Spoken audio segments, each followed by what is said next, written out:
The whispers didn't start as whispers, they started as a thud. The kind that echoes through Hollywood hallways when a red carpet moment doesn't sparkle the way it was supposed to. When flashbulbs pop, but the room behind the velvet rope feels colder than anyone expected, and suddenly a glamorous film festival appearance turns into a swirling storm of questions, raised eyebrows, and one very sharp-tongued royal biographer stepping into the spotlight with commentary that set the internet on fire. Shocking truth about Meghan Markle's so-called cookie queens is being revealed after a disastrous appearance at the Sundance Film Festival.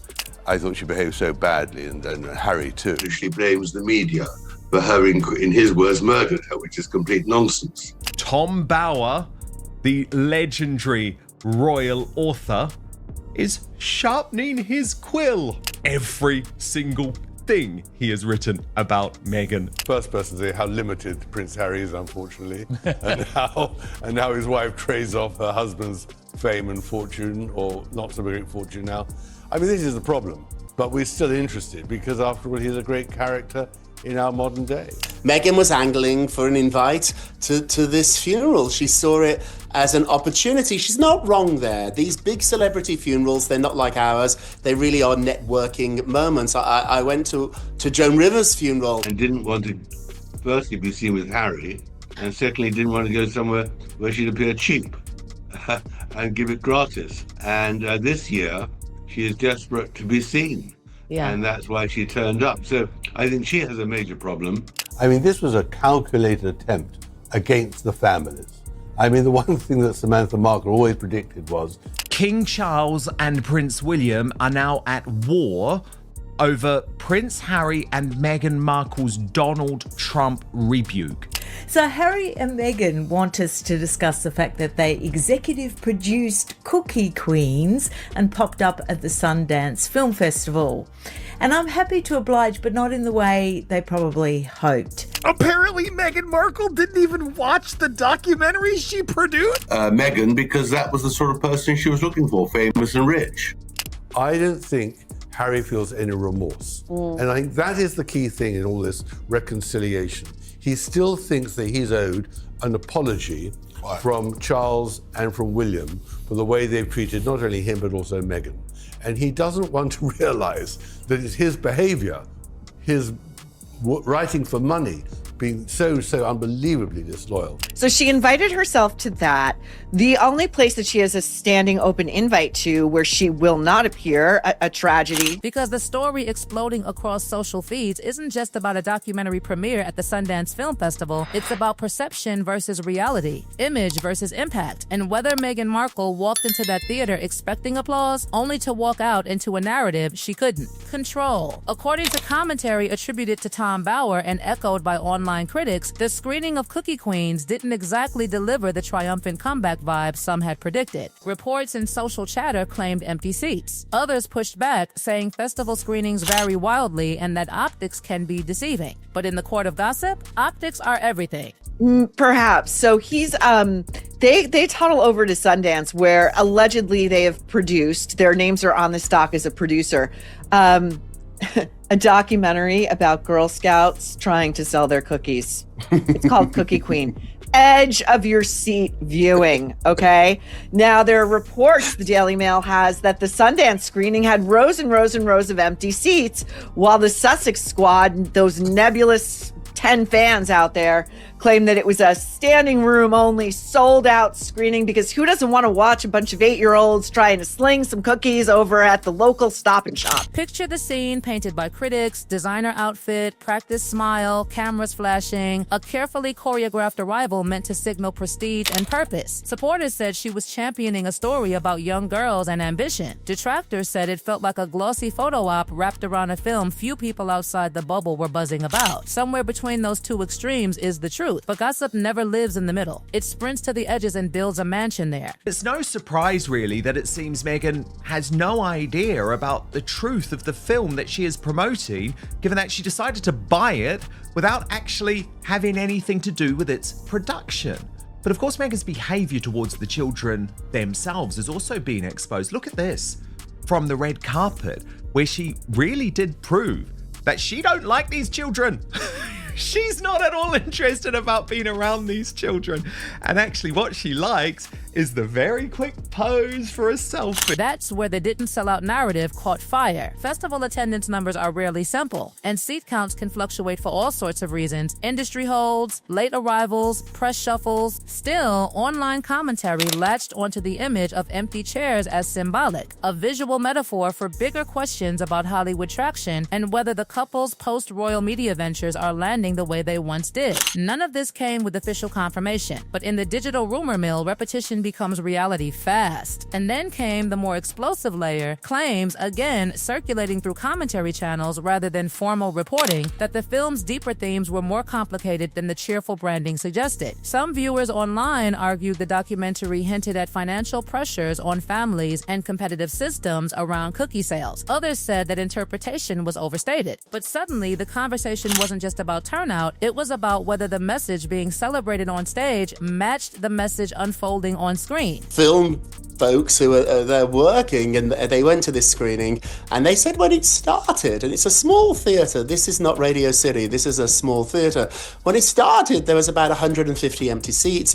As the movie progressed, I think ushers or people were pushed in to try and make it look a little less embarrassing, but there still was about 60, 70 seats. What's really unusual is that anyone that's been to Sundance knows that these theatres are packed for the 2 weeks, for the time that the festival is on. It's really hard to get a ticket. So there are often lines outside of screening rooms, well before. Now fold in the streaming angle, because whenever a project premieres at Sundance, the next question is distribution. Social media speculation quickly leapt to if a streamer loved it, wouldn't it already have a deal? That's not always how acquisitions work. Deals can take time, but in gossip logic, delay equals rejection, and rejection equals humiliation. Add the couple's past partnership headlines with Netflix, and suddenly every rumor gets plugged into an existing storyline about shifting industry relationships, whether fair or not. Harry and Meghan Markle, the Duke and Duchess of Scamelot, they were at the Sundance Film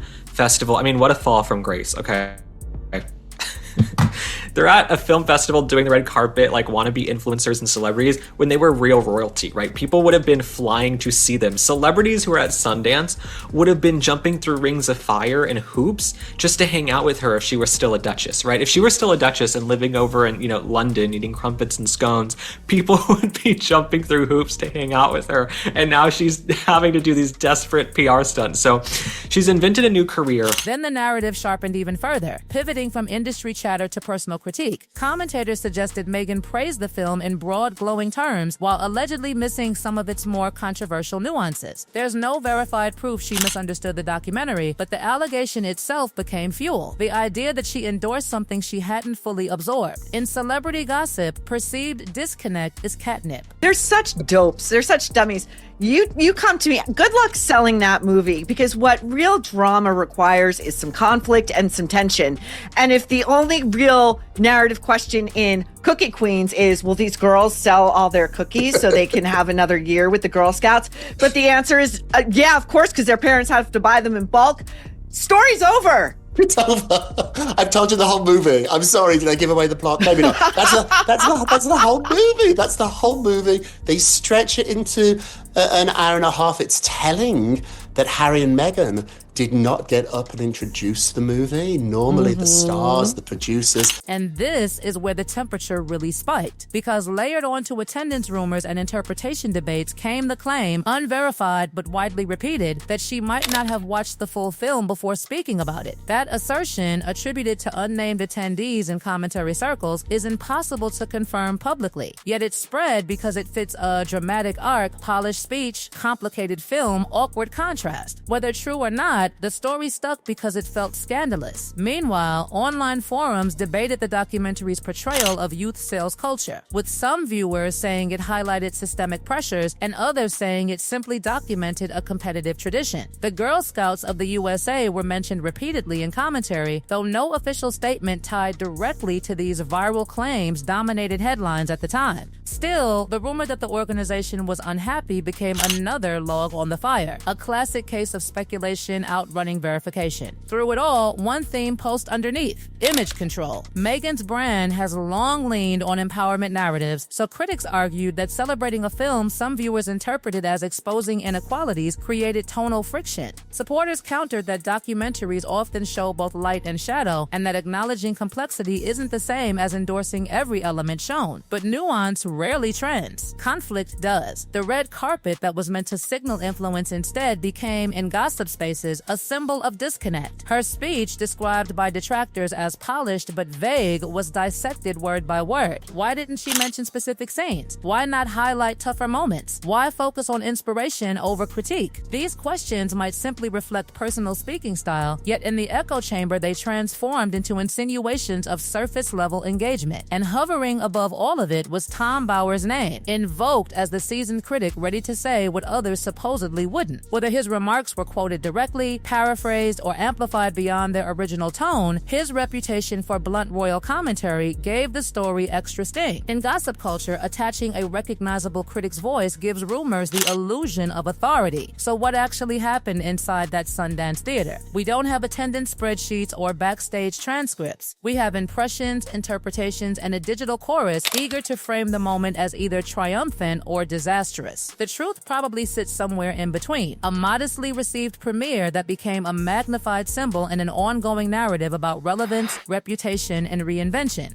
But the spectacle of it all, that's undeniable. A film about youth ambition morphing into a referendum on celebrity credibility, a festival appearance turning into a trending controversy, a speech meant to uplift becoming a lightning rod for doubt. In the age of viral storytelling, reality is just the raw material. The legend builds itself. And right now, the legend says this: a premiere that should have been about cookies and courage became a headline about optics and oversight, with Tom Bower's critical voice echoing through the background and Meghan once again at the center of a debate she probably never intended to ignite. And just when you think the dust might settle, when you assume the chatter will drift to the next celebrity mishap or red carpet fashion disaster, the story mutates. Because this was never only about a documentary screening, it was about momentum, reputation, and the fragile illusion of Hollywood. Power that can shimmer one week and crack the next, and suddenly every move Meghan makes is being measured not against the average celebrity standard, but against the towering expectations attached to someone who once walked palace corridors and now walks premiere carpets instead. Because here's what critics, especially those amplifying Tom Bower's long-standing skepticism, are really circling: the idea that every public appearance is now a test, every project a referendum, every speech an audition for relevance in an industry that has the memory of an elephant and the patience of a fruit fly, and if a single moment feels off, the narrative machine doesn't whisper, it roars. In the days after Sundance, social feeds didn't just debate attendance, they started connecting dots, drawing lines between this premiere and earlier ventures, asking whether the couple's Hollywood chapter has quietly shifted from power players to polarizing figures who generate more headlines than hits. That's not a studio memo, that's the tone of online discourse. The kind that snowballs because it's dramatic, not because it's confirmed. And into that swirling atmosphere comes the comparison game, the unspoken scoreboard where every royal adjacent move gets weighed against the rest of the family, where charity events, film projects, public speeches, and media deals are all thrown into one giant cultural blender and judged not on their own merits, but on how they stack up in the never-ending saga of legacy versus reinvention. Fair? Maybe not. Inevitable? Absolutely.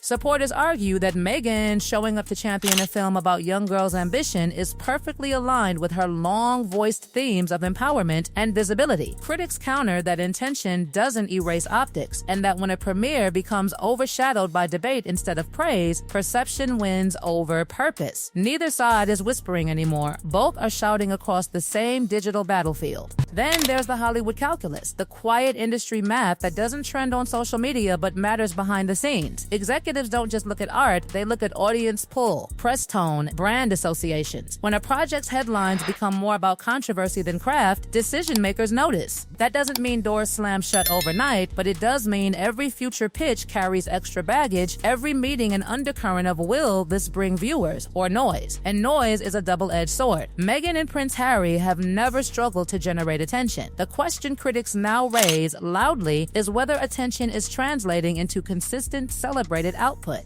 It's the kind of question Hollywood never asks publicly, but always answers privately. Still, gossip thrives on absolutes, and reality rarely fits into those clean, dramatic boxes. A festival screening with mixed buzz doesn't equal a career collapse. A critical commentator's sharp take doesn't equal universal industry rejection. But nuance doesn't trend. Extremes do. So the narrative online keeps swinging between total disaster and unfair pile-on, with very little oxygen for the middle ground. Another layer fueling the frenzy is the perceived contradiction critics love to spotlight. Public figures who speak about privacy, boundaries, and media intrusion while simultaneously attending high-profile events where cameras are guaranteed.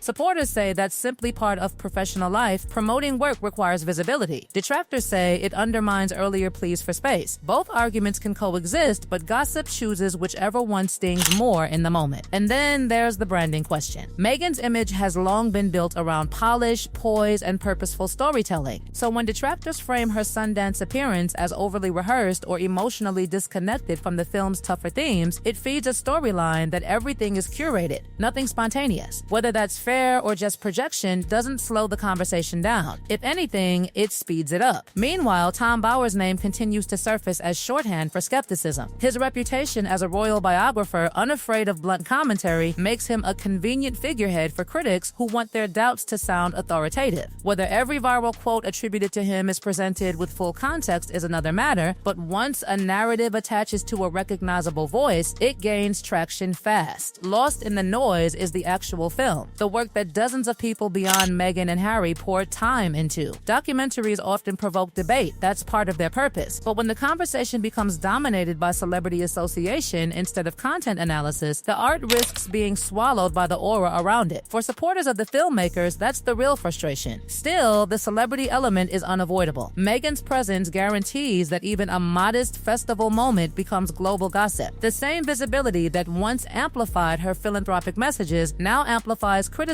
just as efficiently. Fame doesn't come with a volume knob, only an on switch. As days passed, the narrative evolved from empty seats to broader speculation about long-term trajectory. Are future projects already in motion? Are industry partners still eager? Or is Hollywood quietly shifting its enthusiasm elsewhere? None of those questions have definitive public answers, but the speculation itself becomes part of the mythology, repeated often enough that it feels like insider knowledge even when it's just educated guessing. What makes this moment particularly combustible is timing. In the entertainment world, momentum is everything. A single hit can rewrite a reputation. A string of lukewarm receptions can rewrite it again in the opposite direction. Sundance was never meant to carry the weight of an entire career arc, yet online commentary treats it like a symbolic turning point, a chapter title in an unfolding saga about reinvention under a relentless spotlight. And here's the paradox. Controversy can bruise credibility, but it also keeps a name circulating. Silence is Hollywood's real danger zone. Meghan is nowhere near silent. Every critique, every defense, every think piece ensures she remains a subject of conversation, even if the tone swings wildly from admiration to doubt and back again. So where does that leave the story?